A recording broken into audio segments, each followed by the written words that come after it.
Welcome to Unsilent with your hosts Dave and Brian. This is not another current events podcast. We're digging deeper, diagnosing, and discussing what's really going on today, how we got here, and providing observations for future generations. Welcome to Unsilent. We're Brian and Dave, and we love to hear your opinion. Where do we get it right? Where do we get it wrong? You can do that on unsilentpodcast.com, on our Rumble channel, which is really good, and any other social media channels.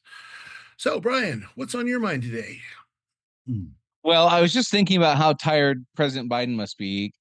He's been on a pardoning spree for the last couple weeks. So obviously the big name was his son. And I would love to read whatever a history book's going to look like in 100 years. I'd love to read what they're saying about how that all went down. But anyhow, forgetting that, he's pardoned something like 8,100 people, which is, I sent you a graph. It's like 60% of all pardons in the last like 50 years or something like that. Yeah. That's insane. I mean, his hand must be ready to fall off after 8,000 pardons, 8,100 some odd pardons. I mean, now to be fair, I think 6,500 was the number I heard that was like a blanket pardon for people convicted of like marijuana charges or something like that, which Kenny G, the guy we're talking to 75 years from now in the future, might think it's laughable that we even had criminalized pot ever, or maybe it's laughable to him that we allowed people to smoke pot. Who knows what that's going to look like. But so I think it's a big, 3/4 of them or something like that was these pot things. But even if you take the 6,500 out and there's only 1,600, that's still 4x what, like, I think Bush or I think Trump only did a couple hundred or something like that. I mean, it was Trump was like 227 or something, 277 maybe or something like that. Anyhow, like that. So I just was thinking about that.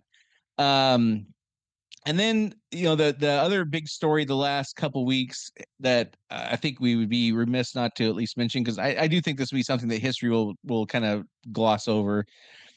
The CEO of United Healthcare was murdered at like 6:30 in the morning a week and a half, 2 weeks ago, whatever it was, on like a Tuesday or a Thursday or something like that, on the streets in New York City. They capture the guy. He wasn't that smart in how he like supposedly tried to hide his identity, and I'm not all the conspiracy theory stuff about the there's tons of theories out there. That's not the part that I'm interested in. The thing I'm really interested in is specifically the reaction from folks like AOC, Bernie Sanders, and Elizabeth Warren. Elizabeth Warren said something like, we have to understand that people can only be pushed so far. Like, so they're all doing this thing like, yeah, it was really horrible. The guy got killed. He was a father and he had a family.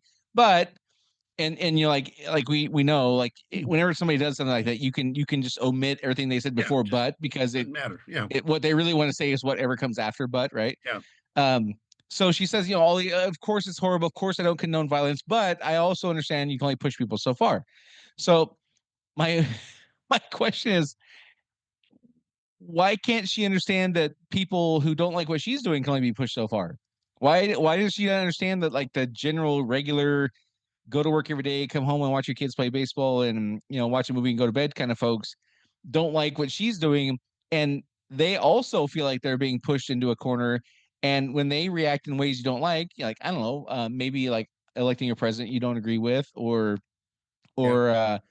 taking up the streets on an inauguration when they feel like the election wasn't fair, or again, not saying whether those things are right or wrong, just saying she has absolute understanding when her tribe is being pushed too far, and absolutely zero understanding when the opposing tribe is being pushed too far. And it just strikes me that these kinds of people are who are running the country, who have either no desire or no ability to have empathy for people who they don't value. Yeah.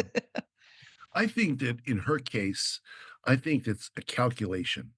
I think her statement, I think when Bernie says, here's the way I would put it. When Bernie says something like, his statements, I think it's honestly how the dude feels. I mean, I think 100%. I agree. I disagree with about 99.95% of everything he says, Yep. but I can respect the fact that he's at least being honest about how he feels. When Elizabeth Warren speaks like that, she's made a calculation. She's come up with this idea of, well, how can I use this circumstance, and I would say cynically, how can I cynically use this circumstance to advance my own goals, my own career, my own money, Yeah. because she has to know that that same the let's deconstruct that phrase the way she did that. So what you do is you say, yeah, this is a bad thing, but and as you said, that disqualifies the if this is a bad thing part. People we don't like got killed, so it's okay. Right. People that we can use as scapegoats for something got killed. Now, you take any group in history, we've talked a lot about World War II and the Nazis and such. It's like, well, yeah, Jews are humans too, but look at how bad the country has been Yeah. economically and what they did But to look what they did to us. you can understand how people would Yeah. like them, you know. So it's just a gross calculation on her part, or a complete and utter illogic on the part of people like Bernie Sanders. And this is yeah, I agree with you 100%. I do believe, like, whether or not I agree, put that aside. I do think that when Bernie Sanders speaks, 90% of the time he's telling the truth, Yeah, but as far as like representing what he believes. or as he sees it. Or 10% for Elizabeth Warren and 90% is the calculation. And Yeah, AOC, I'd put somewhere in the middle. Sometimes she says things I really think she believes, and sometimes I think she's yeah, just pandering to the masses or whatever. yep, But these are moments where I would love. There's times where I go through these moments where it's like I wish I went to like journalism school and I could be in front of Elizabeth Warren, and when she says that bonehead thing, say, okay, do you also understand that for parents who don't want non-parental adults talking to their 6-year-olds about sex? right, right. Does that a rule apply then? Yeah, Well, okay, or does it apply when somebody is working 1.25 jobs or 1.75 jobs? They got a full-time job and a part-time job, and they're having a hard time making ends meet, and they hear stories of illegal aliens coming here and getting free stuff. Does your rule apply then? right. Right? And I would love to see how she reacts to that, because she's a very talented Oh, yeah, politician on yeah, spinning, so she would weave a web to get her way out of that. But it's just it's wild to me that these people have such narrow vision and can only understand from their perspective. And like you were saying, in the case of the UNH CEO alleged killer, um, the enemy of my enemy did a thing, and therefore it's okay. yeah, yeah. And I think the other, the that support for I mean, tacit support, that tacit support for his killing of the CEO neglects to understand that, first of all, he can't do anything that he's prevented from doing by regulation that's set by the government, by Yeah, Elizabeth Warren and yeah, her party under Obamacare set up the rules by which yeah, they approve and disapprove people for healthcare. I saw somebody that I like who said I was going to send my condolences to the CEO's family, but it got denied. And so that person was basically saying, I'll have the same sympathy for them that they have for me. Well, guess what? The denial of your healthcare claim was perhaps in some part to do with United Healthcare, but they are only the implementer of the broad ACA rules, the Obamacare yeah, rules. So, no, not to say that they have no, responsibility at all to make decisions. Sure, they've got some responsibility to make decisions, but government is in control of the majority of healthcare that happens in this country. Financially yeah, speaking, more than half of the healthcare in this country is is paid for or partially paid for by the government. So you can't, on one hand, as a radical leftist like Elizabeth Warren, say, well, you've just pushed people too far with your healthcare system, and not, at least honestly recognize that you created the system in the first place. yeah. That's just They gross. did the same thing with Jerome Powell, the Fed chairman, a couple of years ago, when he was talking about raising interest rates to slow the economy down, and she was really harsh on him. And I was like, I wish I would have been in his shoes, because he could have shut her down in 2 seconds. Yeah, And basically, she was saying, he was saying he was going to raise interest rates because things were going crazy, inflation's going up and whatever. So they raise interest rates to slow things down. What that means is the economy stalls, unemployment goes up. They're balancing inflation and unemployment. That's Right. what the Fed does, right? And so she's really hammering him hard on, well, how many jobs is going to be enough, and what are you going to say to those Americans who are losing their jobs and whatever, and basically like trying to paint him into a corner. And the crux of her question was something like, how could you do this? And I thought, I wish I was Jerome Powell. I would say, well, the alternative is you guys could stop spending so much money and we wouldn't have the inflation problem. It's exactly. But she's completely oblivious to like her role in things. Like, and that's the part that it just that contempt for people and like who cares as they're not my tribe. It's just seeing politicians and extreme tribalism drives me bonkers, of course. Well, and it when you said it is contempt for people because she knows that. She knows, first of all, that it's the system that she advocated for, the rules that she and her people set up that United Healthcare operates under. Just like it's the same, the inflation was caused I mean, she's not a stupid person. She's a cynical person, and she is a power grabbing, greedy person. I hate to say that to somebody, but that's just the way it is. 100%. And she knows all of those things. So it's even worse. You could forgive her maybe a little bit if she were just dumb, but she's not. And she knows that she's as much to blame, if not more, than any of the people she's criticizing. Yeah.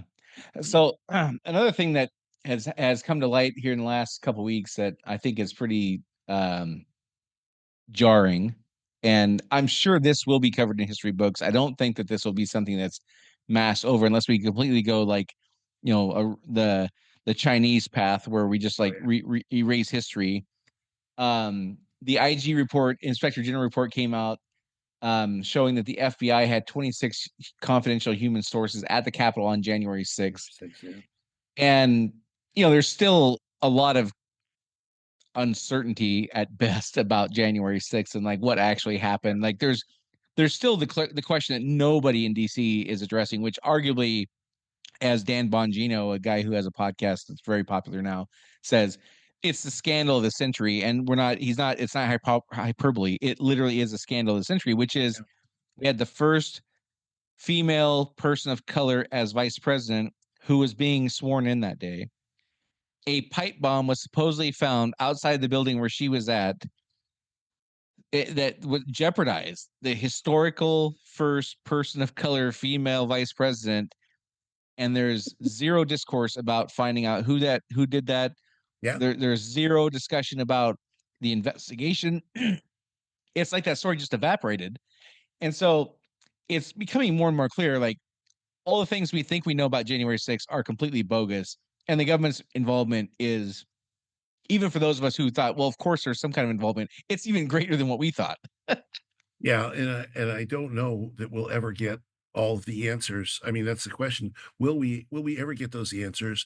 And even if we do, they're probably, page 20, bottom of the underneath the fold kinds of stories that come out. And that's, and nobody's really asking the question. I mean, outside of a very narrow slice of conservative media like Bongino, nobody's asking those questions on any mainstream platform.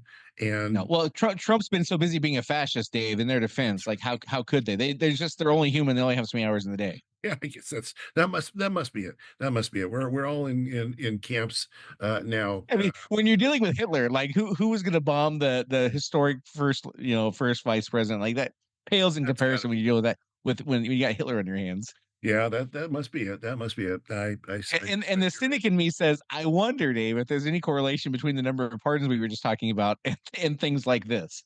Well, it would be interesting to see if, because the way he pardoned Hunter was basically anything he did between 2014 and 2024. When he started with Burisma, coincidentally, when he started with Burisma and then ran around the world for a decade pulling out money bags from countries that he had no capability to do anything for other than introduce them to his dad. So, and it was, I wonder if any of the other pardons are like that. So like anything you did from 2010 to 2020, you're pardoned for. So just kind of blank, as opposed to saying, you went to jail, Brian, for doing X, Y, and Z. I'm pardoning you for X, Y, and Z, not for anything you might have done wrong.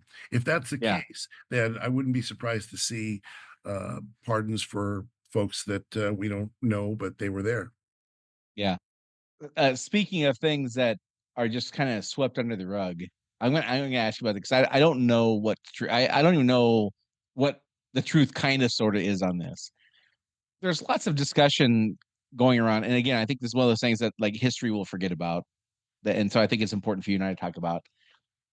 There's lots of reports going around of like literally hundreds of thousands of children that are just gone, Yeah. like missing.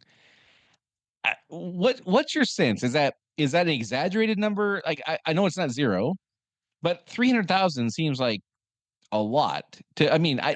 it seems if there's 300,000, like you and I would have to know somebody whose kid was missing. Like it seems like that big of a. Now I understand that in a population of 330 million, and of those 300,000 that are missing, maybe 90% weren't from here, and so that my belief that we would have to know somebody would be foolish. But what's your gut? Do you think that's a real number? Do you think Yeah, I we could do. really lose 300,000 people? Yeah, I believe it 100%.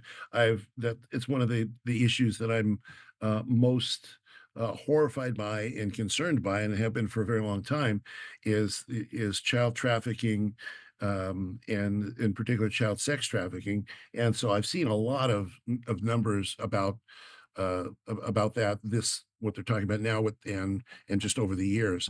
And it's absolutely true. I mean, it's whether they're taken to whether they're missing and in this country or missing and outside of this country.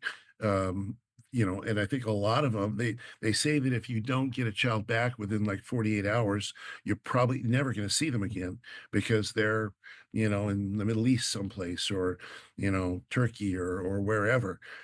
So I do think it is true. Now, I do think probably the reason that we don't hear as much about them, or maybe we don't know somebody, is because a lot of them, I think, are taken out of bad circumstances. Maybe people that live in slums, or maybe, migrant families that 20 people living in a small place, and they're hesitant to report because they're here illegally. So I think there is a lot of folks that are in that situation, but there's also a lot that are just the high school girl, the middle school boy, or whatever, that have been taken for the. And the other thing that's interesting is a bad word, but it is interesting that the human trafficking trade is more profitable, more lucrative than drug trafficking or pretty much any other criminal enterprise. Maybe not more lucrative than than arms dealing, international arms dealing, but it is one of the most, if not the most, profitable thing for criminal gangs and cartels to engage in. So it doesn't surprise me at all. Those numbers don't surprise me at all. So they're missing, but not here. They're missing, but somewhere where some Some of them are here. billionaire Some of them oil are here. tycoon has a harem of 16-year-old girls or whatever, 15-year-old boys or whatever, and they can have 20 of them in a house, and like that would not be. Yeah, It's still, it seems like a staggering number to not it to is. a like facilitate, like that's a major operation pulling that kind of a thing off, and b to have like nobody care. I mean, I know I'm Yeah, like exaggerating that, but like it's not noteworthy. It's not nobody seems to be. I mean, there's a few very small pockets of people who are immediately labeled as fringe right, and outside of that, it's not even discussed. It's not even mentioned. It's not even reported on. It's not like yeah. there's no Geraldo tracking him down. There's no Chris, what's his name? The guy that did the Catch Predator thing. There's Oh, no yeah. investigative journalist like in the weeds, like breaking stories. There's none of that. It's very much under the radar. There are groups like Exodus Cry and others that are dedicated to tracking down, finding, releasing these people. Now, so there's the sex trafficking part of it, but there's also a lot of just workers, just slave labor for work across the world. In Asia, and even in this country, there's a number of forced labor ones too. I mean, the sex trafficking is the one that is probably the most heinous uh, form of slavery, but all slavery is heinous.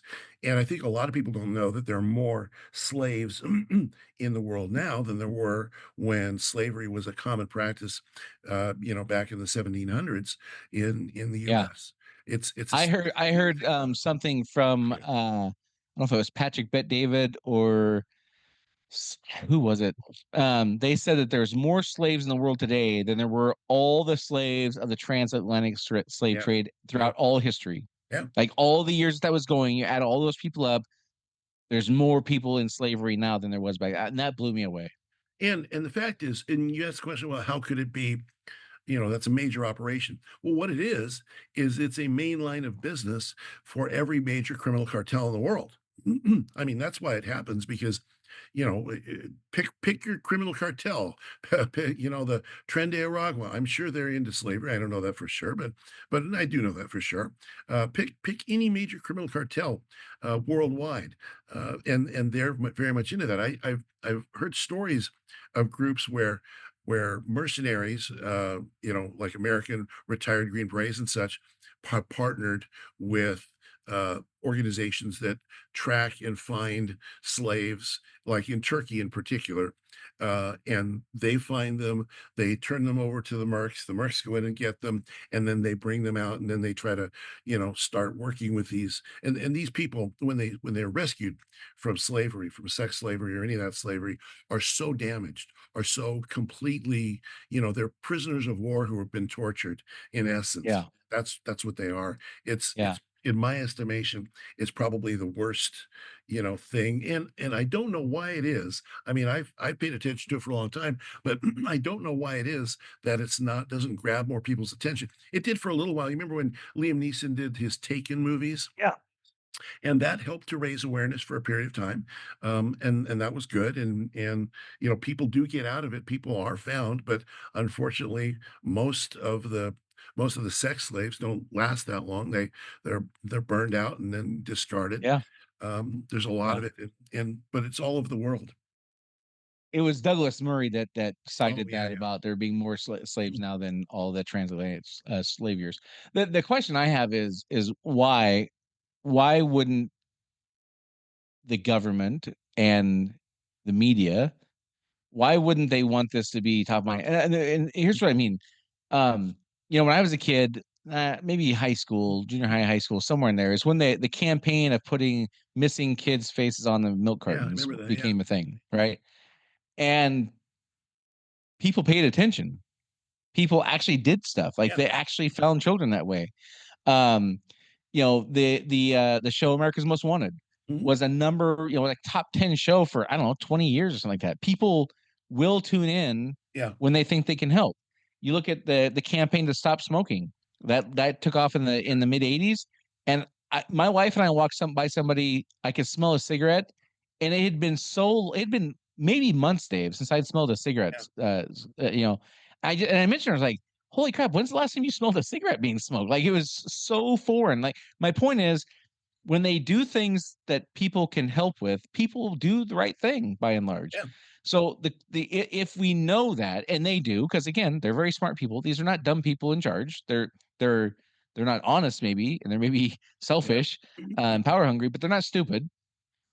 What's in it for them to let this keep going on? Why wouldn't they want to fix this? Because people would do the right thing if there was a mechanism. If there was I mean, I get emails for every dumb thing you can imagine. Some I ask for, some I don't.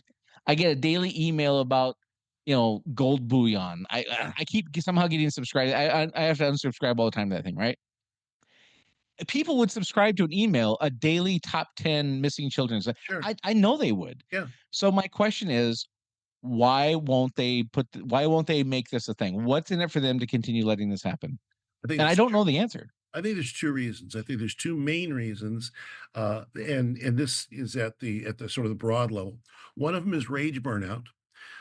because we're so, the media and others. I mean, to really do a good job with this, you got to have the media, you got to have politicians talking about it, you got to have people that are visible talking about this, and that's when the kids showed up on the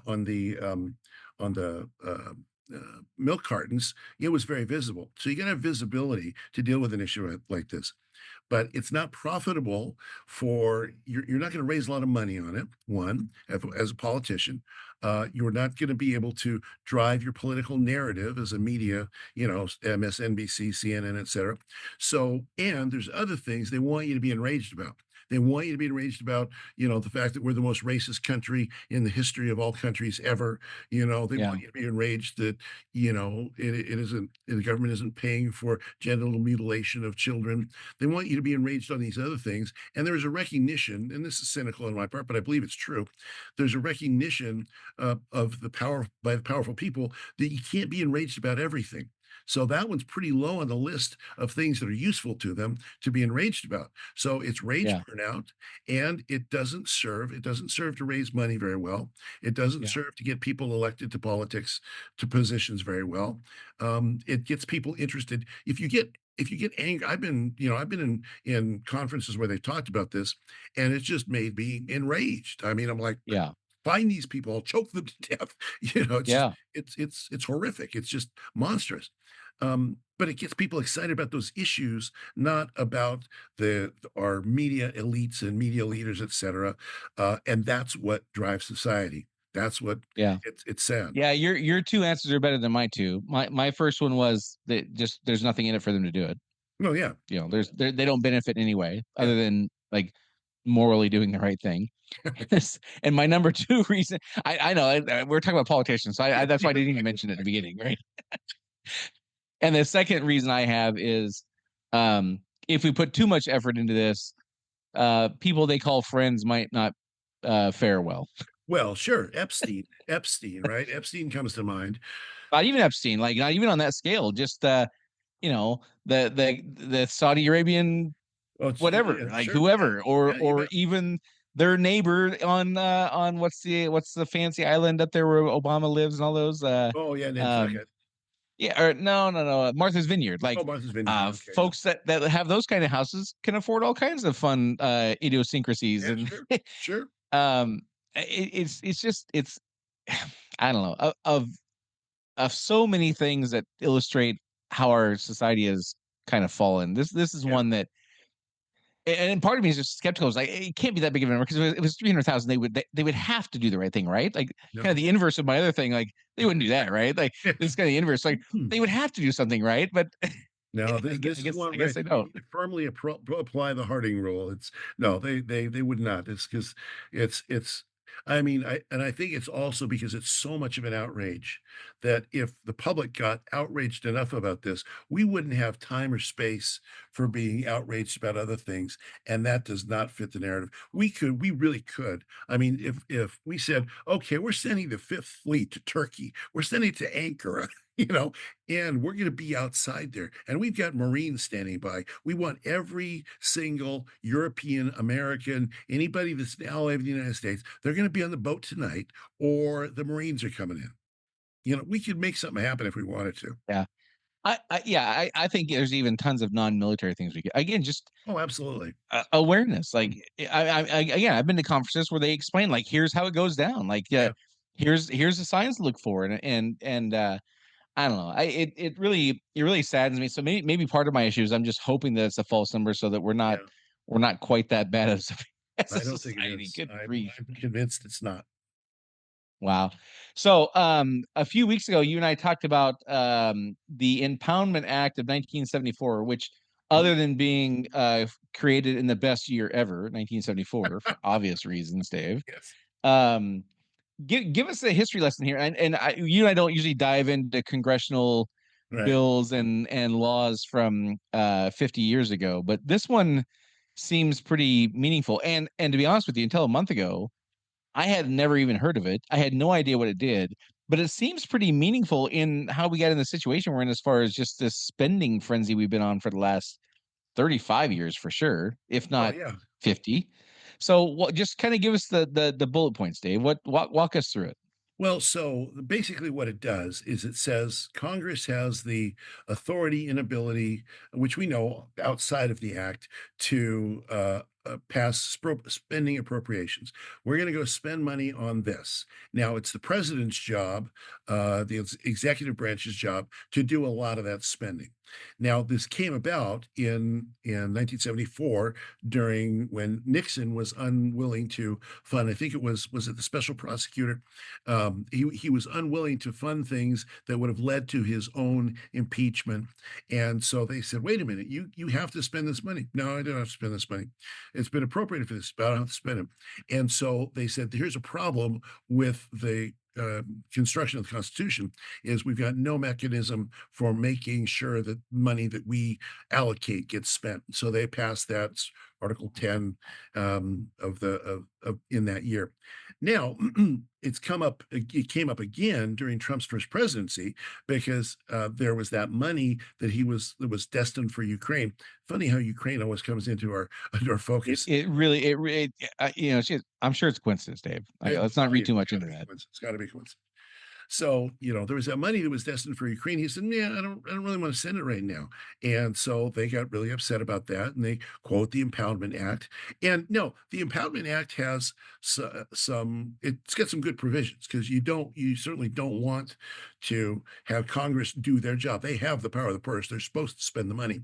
Um, and now what the president's supposed to do in a situation where he doesn't want to spend the money is send it back to Congress and say, "Hey, Congress, I don't want to do this. I don't think we need to do this. I'm asking for rescission. So I'm asking for you to allow me to not spend it." They have to do that. Now they don't have to do that if they don't want to, and then the president has to spend it. So that's kind of the structure of the whole thing, and it always seems to come up with when Trump's around. That's Yeah. Well, also, the reason I heard about it was not even in the context of Trump so much as just the out of control spending we're seeing, yeah, which we're now I think $36 trillion in debt. We're adding $1 trillion every 100 days. I think is the last tally I heard. Um, so there's no mechanism to shrink government. There's no mechanical way to say, hey, let's just not do that. Let's hold out. You and I as business owners, um, if I can wait to buy a thing 90 days, I wait to buy the thing 90 days. right. If I can't wait, then I have to. But a good business practice is if I can wait till next week, let's wait till next week. Yeah, That's just good. That's just good business sense and good sense for your household. Like I'd like to have a new car, but my car is fine. It'll get me by for another few months. Like, why would I go buy a car tomorrow? That's not how the government works because of this, in part because of this law, which is if Congress says we're going to spend it, then it must be spent. yeah, And there is no way for the executive, the president, to make an executive decision and say it's not best right now. Now, Congress moves at a glacial pace, yeah. That's the right? problem. The Congress is executive has to make rapid decisions. yeah, And so it seems to me the founders were onto something pretty smart there. Like, yeah, okay, Congress is going to take a lot of time to put a lot of thought into stuff and appropriate the money, but the executive can make on the fly, nimble decisions about when it's appropriate and all that kind of stuff. And we removed that on the heels of the Nixon debacle, yeah, and now we have this ever growing debt with yeah. we don't even have a legal way to get out of it other than Congress Other than doing Congress a doing its very job. unpopular thing. Well, but I mean, we wonder why he's doing these omnibus bills. Well, Yeah. this is why it's the easiest path. And like, okay, let's just spend the money, and I'll be out of office in 20 years, or I'll make a bunch of money trading stocks, and who Yeah. cares? Well, and there was in the 90s, I believe it was, during the Clinton administration, an attempt to deal with this by giving the president line item veto powers. If the president had the ability to, the president, he's got a bill that's dropped on his desk, appropriations bill, you're going to spend, $1 billion, and the president sees, well, we're building a bridge to nowhere in Alaska. I don't think that's a good idea. I'm going to cross that out. We're going to save that money. That didn't work. If it did work, then we wouldn't have this issue, and Yeah. and the executive could be the final arbiter of smaller amounts of money instead of just this big omnibus thing. But also the other reason that this is such a huge issue is because we don't have normal order appropriations. Now, normal order in Congress would be we have a bill, we want to do this thing, it costs $1 million. We're past this bill, send it to the president says, "Yeah, I like this thing, I'll sign it." All we do now is we dump every last thing that we want and that our constituents want, that our lobbyists say we have to do, or else we're not going to donate to our campaign anymore. That are, everything in the world gets dumped into this one massive thing. It's like if you go to your wife and say, "Okay, I'm going to the grocery store. I need about $100,000." What? What are you talking about? Well, I'm going to make our car payment out of that. I'm going to make our house payment out of that. I'm going to hire the nanny out of, it's I'm gonna just, buy a boat. I'm going You to know, buy a boat. my friend bought a new boat, and I want a boat that's just as cool. It's a nonsensical way to run a fiscal operation. And the other thing about it is that we have the largest fiscal operation on Earth. So it is the most dysfunctional way to budget on planet Earth. And that's where the Impoundment Act comes in. That's where the line item veto would help with that. And that would ultimately be that what the ultimate problem here is, if you boil it all down, is that Congress doesn't do its job and has delegated all of its authority to the administrative state, which we've Yep. discussed before. But if those things were not true, then we could have imagine what we could do. I guarantee we'd be on Mars by now if all this garbage wasn't true. We'd probably be on the outer planets by now with colonies and bringing back, tons of gold from Yeah. the asteroid belt. If you paid Congress the way you pay employees, which is incentivizing them based on profitability, i.e., in the Congress's case, um, having a surplus in our budget every year, We'd have I, a surplus every year. we would have a surplus. Yeah, Warren absolutely. Buffett once said he would tie their pay to the GDP, and if the GDP didn't go up 3%, they would get no pay increase. And only on years that it went over, it grew by 3%. Would they get a pay increase? He's like, I guarantee you, we'll have a There's GDP no doubt. increase. There's no You, doubt. Charlie Munger said, "Show me the incentive, I'll show you the outcome." Exactly. And the incentive, the incentive for the Congress now is they get to defer all responsibility by delegating to the administrative state. Mhm. They delegate much of their decision making to lobbyists who are funding their campaigns Yep. and fancy dinners and jobs they may roll into hypothetically after they Yep. quote unquote retire from Congress. Yep. So the incentive is to delegate any pain and responsibility from being called out for voting on something your constituents like, because it's all bundled together.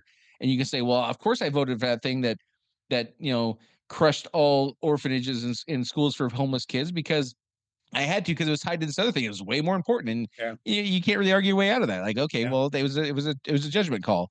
Where if you did, single item voting or single, bill kind of things, um, and then we took away the power of the president because of Nixon. So we used the worst. And now I'm not getting into whether or not Nixon was a good president or bad, forgetting all that aside, but Sure. using at the time what was perceived the worst president Yeah. as the model upon to which make all future decisions for hopefully good presidents. That seems like a way you wouldn't run a business. And when I look at these things and I see how utterly and absolutely dysfunctional they are, it's amazing to me that our country is still the most successful country in the history of It, it, humanity. it really is. It's just, And what do you think that's a testament to, Dave? Is it a testament to self-reliance and not expecting the government to take care of you? Like, if you look at like how much we donate versus European countries, yeah, we're off the charts more because they have an expectation the government takes care of things. We have an expectation that we help our neighbors, yeah. right? Is it that? Is it ingenuity? Is it freedom of speech? Is it like what is the thing that we have that is so powerful it can overcome all this ineptitude? It's all of those things combined into one. That's called American exceptionalism, because so what we do here is, I had an argument one time years ago with a good friend. We're still friends, even though we argued about greed. And I took the Gordon Gekko approach to greed. You remember, greed is good. I said, look, greed is reality. And what the American system does is the American system harnesses greed for greater good. So greed is still not a good thing, but it's a reality. And so therefore you harness that for greater good. What the American system does is it provides the greatest ability for the most number of people to create a positive impact in their lives, in their communities, in their country, by recognizing human nature, recognizing human motivations, and allowing people to as freely as possible be responsible for their own success. Now, that is it a perfect system? No. I mean, everything we're talking about says it's a horrible system, but it's what was it? It's the cleanest dirty shirt. We have our system is the best of all bad human systems, and therefore, and that's why, because it harnesses the individual ingenuity and drive and motivations and even fears of the public in the best way that's been demonstrated so far on planet Earth to do it. Yeah. Now it reminds me, I'm looking right now for the Milton Friedman video when he was on Phil Donahue. I remember that. I'm gonna play this. It's a bit of a long clip, but it's Milton Friedman is obviously one of the smartest Americans ever lived. Him and Thomas Sowell. I mean, geez, those would be a couple guys that there ought to be a Mount Rushmore for guys like this. I'm gonna play this thing. Oh, I gotta click the right button here. I didn't. There it is. Okay, this is Milton Friedman talking about greed, and I think this is this is the kind of stuff I wish they taught in classrooms, that they stopped teaching in classrooms around the time I got into school. Yeah. Because my teachers were, I would argue that Phil Donahue and Jane Fonda and that ilk in the 80s were like the first leftists that really kind of took us way off the rails. Right. And most of my teachers kind of aligned with him in a lot of ways. So here's Milton Friedman talking about greed. When you see around the globe the maldistribution of wealth, the desperate plight of millions of people in underdeveloped countries, when you see so few haves and so many have-nots, when you see the greed and the concentration of power within, did you ever have a moment of doubt about capitalism and whether greed's a good idea to run on? Well, first of all, tell me, is there some society that doesn't run on greed? You think Russia doesn't run on greed? You think China doesn't run on greed? What is greed? Of course, none of us are greedy. It's only the other fellow who's greedy.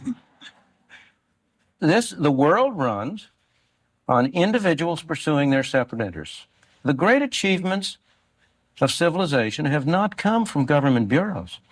Einstein didn't construct his theory under order from a bureaucrat.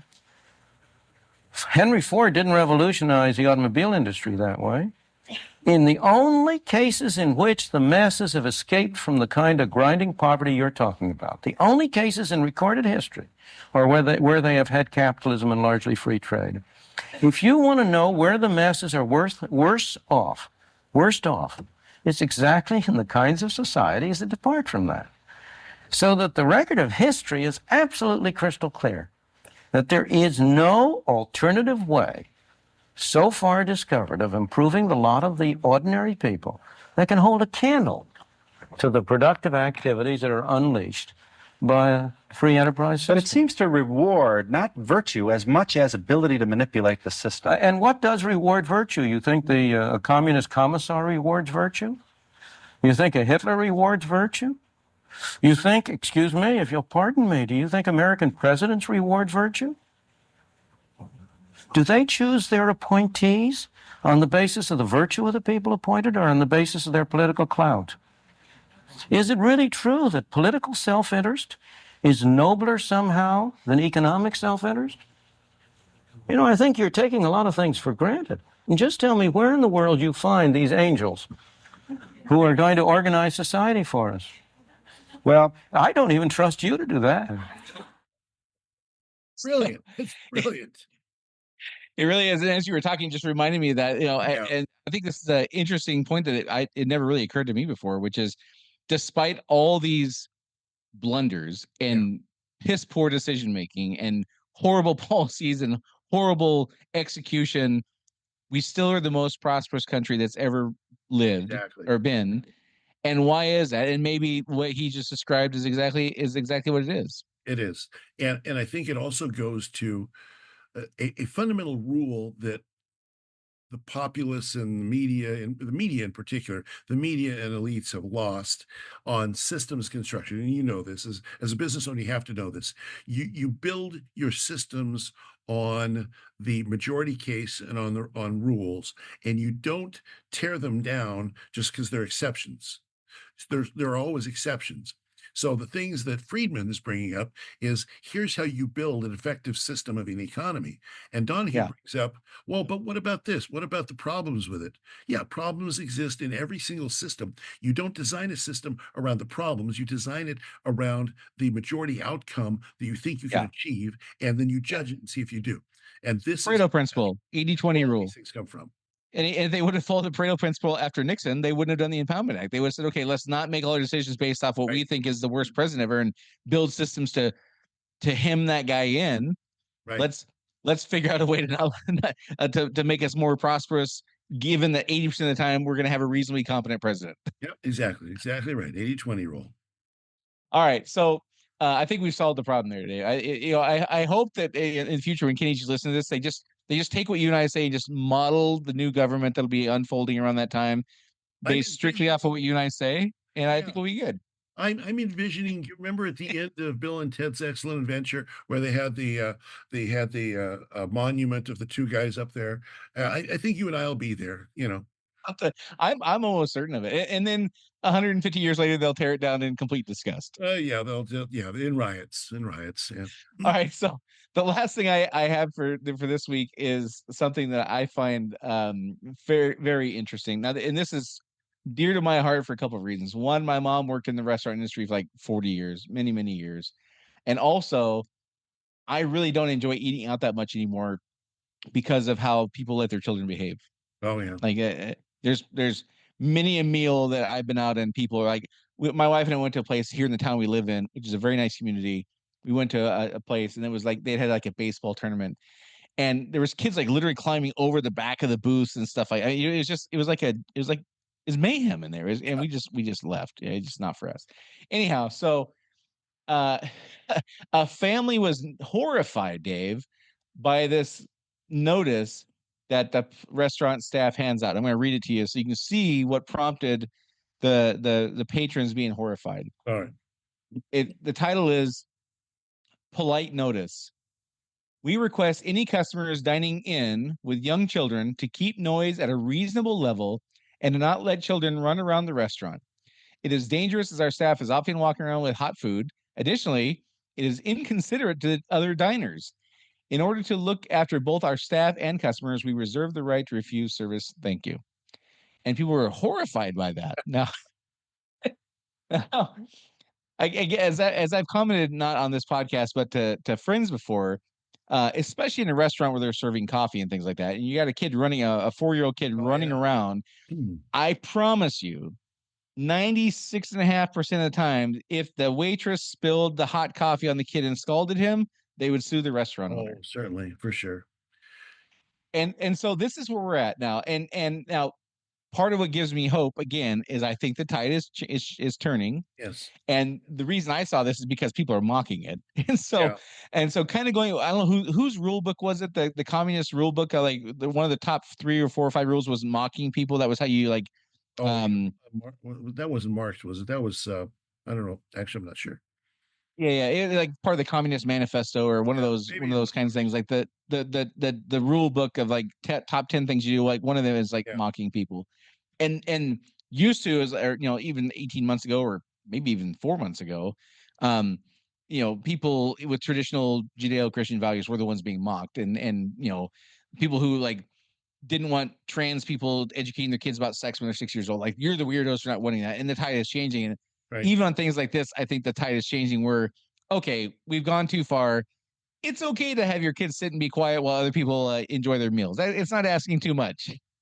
Yeah, I think people are kind of deciding that parents should have parental responsibility and kids shouldn't run the show. I mean, but that is in contrast to, for instance, we're letting kids these days, well, we aren't, but there are people that are letting kids these days make life-altering decisions. I mean, that's taking it to another level, obviously, making life-altering decisions about, not going through puberty and attempting to change your sex from a boy to a girl to a boy. So, the idea that kids are fully formed and capable of making decisions, we shouldn't impede them at all.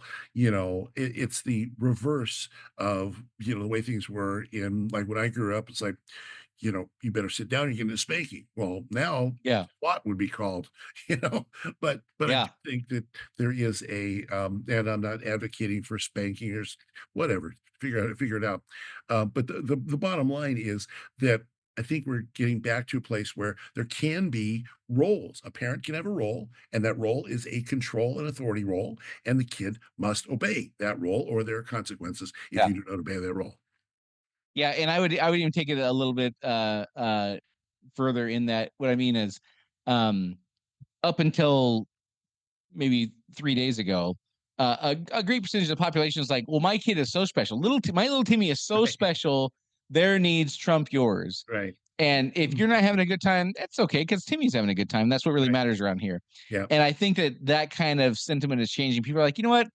It's okay for me to have a good time too. Tell Timmy to shut up and eat his food quietly, and that's okay. I'm not being rude because I don't want my meal ruined. Kind of like the old libertarian thing. Like, do whatever you want as long as it doesn't impact me. Like, you can do whatever you want. Exactly. You can weigh 500 pounds if you want, but if we sit on an airplane next to each other and you're spilling over to my seat, that's a problem. That's not okay. You want to smoke cigarettes in a restaurant? Go to a place where they allow that, but I need to have a place where I can go and I have to be subjected to that. And I think that's completely fair. And this is little things like this are starting to pop up where we're kind of, it's okay to seek normalcy, I guess, is what I'm saying. Common sense. In common sense, and like just, traditional consideration. Yeah. I mean, well, really, all these things in my mind come back to common sense. I mean, it's just basically what if you're just sitting around and nobody's telling you what to do, this is kind of probably what you would come to, because it's just perfect sense for living in the world. And maybe common sense is having a comeback. Maybe so. All right. Well, as Dave mentioned in the beginning, if you're listening in modern times, we're talking to somebody who's living 75 years in the future, trying to explain what this moment is like, as they're certainly going to be looking back saying, what the heck are those people thinking? And so Dave and I are doing our best to explain what it's like to be in this time. And for those of you living in our times now, if you think there's something we said that we got wrong, we'd love to hear about it. If you think there's something we said we got right, love to hear about that too. You can comment on any of our channels. You go to unsilentpodcast.com. Rumble has a great comment section. And also, anywhere you listen to podcasts, they have comment sections there as well. And anyhow, Dave, I hope you have a very Merry Christmas. And you too. We're coming in. We're in the thick of the holiday season now. And Happy New Year to you, my friend. And until next time, this is Dave and Brian signing off. See you next week. Do you want to be unsilent? Make your voice heard on our social media channels and share where you think we got it right or wrong. Go to unsilentpodcast.com for social links so you can join the discussion.